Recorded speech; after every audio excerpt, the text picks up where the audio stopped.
Assalamualaikum warahmatullahi wabarakatuh. Bertemu lagi di channel Aryadin. Kali ini saya akan membagikan pembahasan tryout yang kedua SKB CPNS PGSD yang sudah dilaksanakan beberapa waktu yang lalu.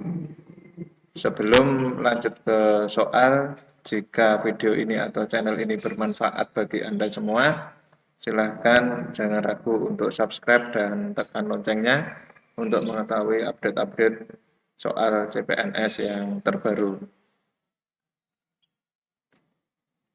Soal nomor 1, pada sebuah rancangan pembelajaran RPP tertulis contoh rumusan indikator kompetensi yaitu menjelaskan kondisi operasi sistem dan komponen perangkat keras. Jika seorang pendidik akan menyusun menjadi tujuan pembelajaran, maka rumusan yang tepat adalah ini jawabannya yang B, yaitu setelah melaksanakan proses pembelajaran dan menggali informasi melalui diskusi, siswa dapat menjelaskan kondisi operasi sistem dan komponen perangkat keras secara benar. Jadi, dalam penulisan tujuan pembelajaran itu harus memenuhi kaidah yang biasa kita kenal ABCD, yaitu audien. Audien itu adalah ada peserta didiknya. Yang kedua, behavior, perilaku yang akan dimunculkan oleh peserta didik setelah selesai memperoleh pengalaman belajar. Yang C, condition, kondisi atau berupa batasan yang dikenakan pada peserta didik. Yang D, degree adalah tingkat keberhasilannya. Jadi ini setelah melaksanakan proses pembelajaran dan menggali informasi melalui diskusi ini termasuk kondisinya. Siswa ini adalah audiennya, menjelaskan kondisi operasi sistem dan komponen perangkat keras ini adalah behavior atau pengalaman yang didapat secara benar ini adalah tingkat keberhasilannya. Biasanya ada yang secara benar, secara tepat, seperti itu. Selanjutnya nomor 2, perencanaan pembelajaran yang menekankan pada proses keterlibatan peserta didik secara penuh untuk dapat menemukan materi yang dipelajari dan dihubungkan dengan situasi kehidupan sehari-hari sehingga mendorong peserta didik dapat menerapkan dalam kehidupan mereka. Pilihan strategi pembelajaran yang tepat adalah yaitu yang D, kontekstual. Ini mengapa? Adalah konsep belajar yang mengaitkan antara materi yang diajarkannya dengan situasi dunia nyata siswa dan mendorong siswa membuat hubungan antara pengetahuan yang dimilikinya dengan penerapannya dalam kehidupan mereka sehari-hari. Jadi untuk nomor 2 ini jawabannya yang D, yaitu kontekstual. Ini pembahasannya bisa dibaca sendiri. Nomor 3, seorang guru merancang evaluasi dengan mendasarkan pada indikator dan tujuan pembelajaran yang sudah ditentukan di RPP. Evaluasi tersebut dimaksudkan untuk menentukan hasil dan kemajuan belajar siswa.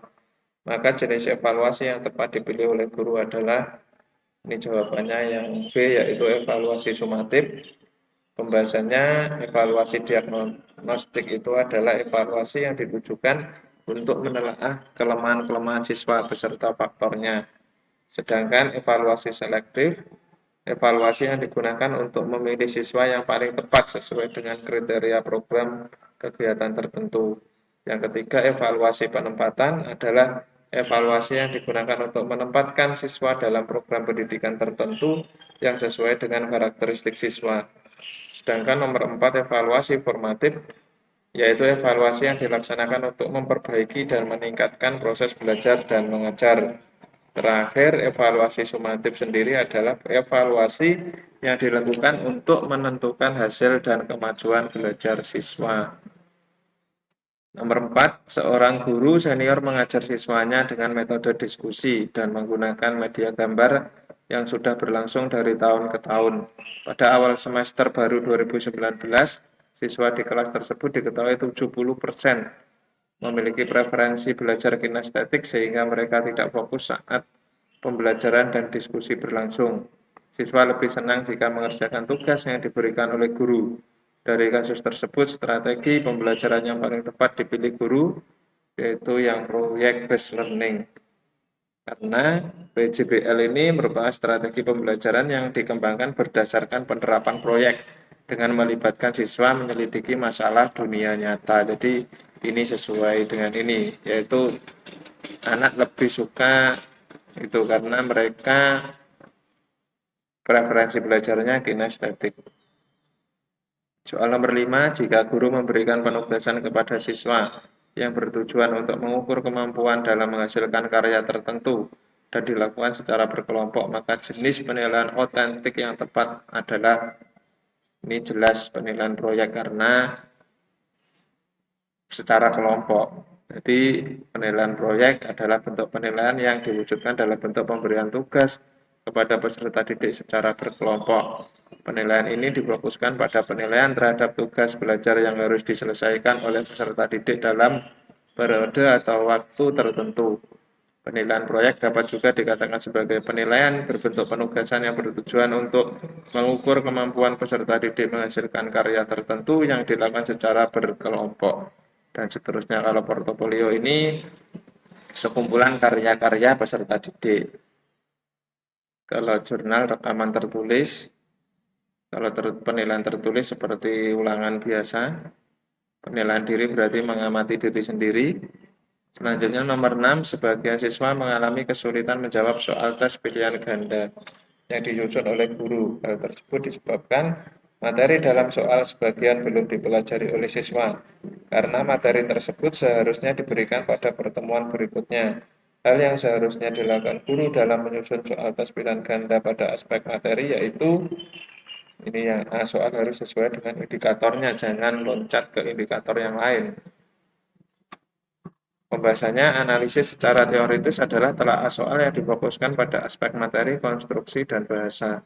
Penelaahan kualitas soal bentuk objektif pada aspek materi dimaksud untuk mengetahui apakah materi yang diujikan sudah sesuai dengan kompetensi atau hasil belajar yang ditetapkan.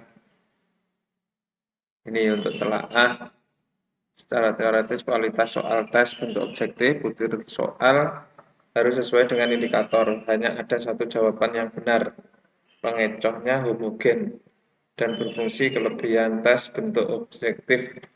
Jadi harus homogen, harus sama, pengecohnya harus berfungsi juga. Lingkup materi yang diujikan luas sehingga dapat mewakili materi yang sudah diajarkan. Tingkat validitas isi relatif tinggi. Proses koreksi dan penyekoran mudah. Tidak memungkinkan peserta tes untuk mengungkapkan hal yang tidak berkaitan dengan pertanyaan. Informasi hasil tes dapat lebih cepat. Tingkat reliabilitas tinggi memungkinkan penyelenggaraan tes bersama pada wilayah yang luas.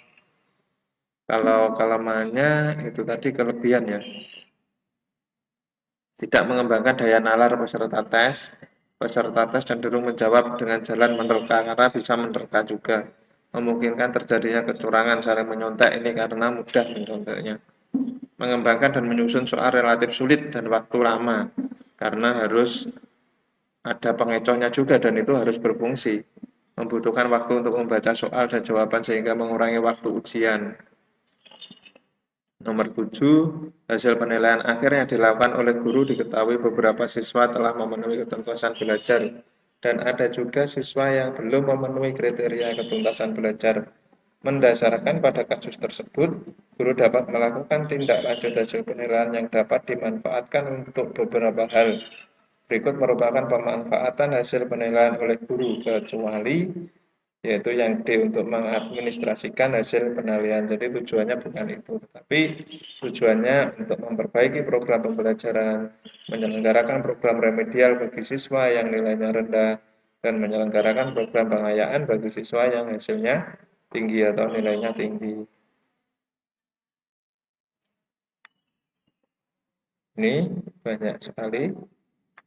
Nomor 8, nanti kalau yang ingin file ini bisa ikut di tryout yang keempat, nanti ada bonusnya juga soal dan pembahasan tryout yang kedua ini. Nomor 8, dalam pembelajaran PPKN, guru sebaiknya dapat membuat RPP dengan menggunakan prinsip pengembangan RPP berbasis konteks yang memiliki makna bahwa pembelajaran berorientasi pada pengetahuan dan nilai kehidupan kekinian. Jadi konteks itu artinya pembelajarannya berorientasi pada pengetahuan dan nilai kehidupan masa kini, tidak masa-masa yang lalu. 9. Seorang guru PKN SD dalam mengembangkan evaluasi hasil belajar akan melaksanakan tes subsumatif, mengembangkan tes kinerja, melakukan observasi aktivitas siswa, memberi tugas kelompok dan individu. Evaluasi yang dilakukan guru dengan melakukan kegiatan seperti itu dalam pembelajaran dikenal dengan authentic assessment atau penilaian yang otentik. Soal nomor 10, di sebuah sekolah dasar dalam satu kelas terdiri dari 26 peserta didik yang kemampuan belajarnya beragam.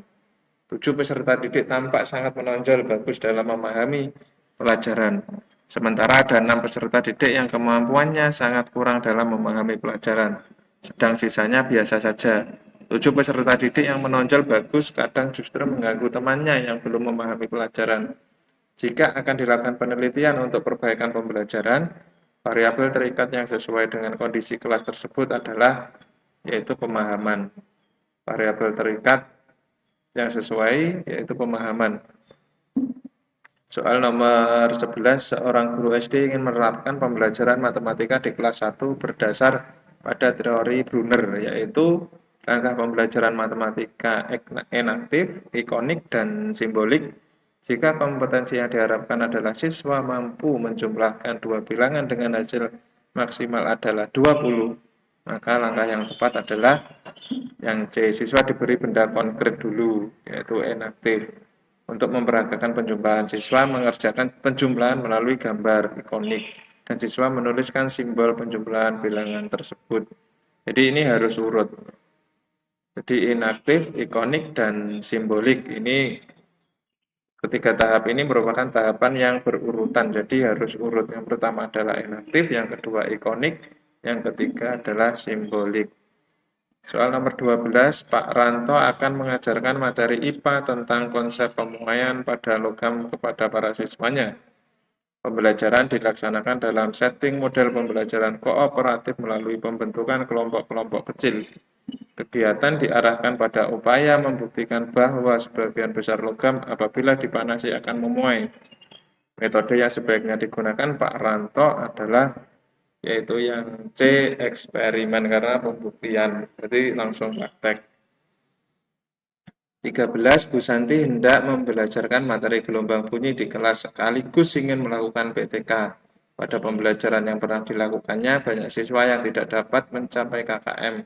Ia bingung masalah apa yang hendak diangkat dalam penelitian. Bu Santi mencoba membuat pertanyaan refleksi terhadap pembelajarannya. Contoh pertanyaan yang dapat membantu Bu Santi mengidentifikasi masalah PTK-nya adalah yaitu yang B. Apakah strategi pemberian tugas dan jenis bahan pelajaran yang diberikan dalam pembelajaran gelombang bunyi cukup menantang siswa? 14. Jika guru IPS akan mengajarkan materi tentang keterampilan mengidentifikasi pergerakan matahari dan pengaruhnya pada musim di Indonesia, maka media pembelajaran berbasis IT yang utama adalah yang jawabannya yang A, yaitu peta tematik berbasis Android. Pembahasannya media pembelajaran berbasis IT yang utama untuk mengembangkan keterampilan mengidentifikasi pergerakan matahari dan pengaruhnya pada musim di Indonesia adalah peta tematik berbasis Android yang tersedia di berupa dan Google Map. Kita lanjutkan ke nomor 15. Untuk mengajarkan siswa materi peninggalan kerajaan Hindu-Buddha secara langsung dapat dilakukan oleh guru dengan cara yaitu yang D. Melakukan studi lapangan ke situs sejarah. Proses pembelajaran langsung untuk materi peninggalan zaman kerajaan Hindu-Buddha yang paling tepat adalah studi lapangan ke situs sejarah terkait peninggalan baik artefak atau peninggalan zaman Hindu-Buddha seperti prasasti, candi, istana, bahkan museum yang relevan. Sumber yang sifatnya gambar, film, dokumenter membuat replika tidak bisa digunakan pembelajaran langsung. Sekian penjelasan saya pedagogik ini 1-15. Nanti untuk soal 16-20 nantikan di video part yang kedua. Mengingatkan lagi untuk tryout 4 masih dibuka, nanti bisa infonya ada di video sebelum ini. Jadi silahkan ikut, nanti ada bonusnya yaitu link tryout 1, 2, 3 beserta pembahasannya.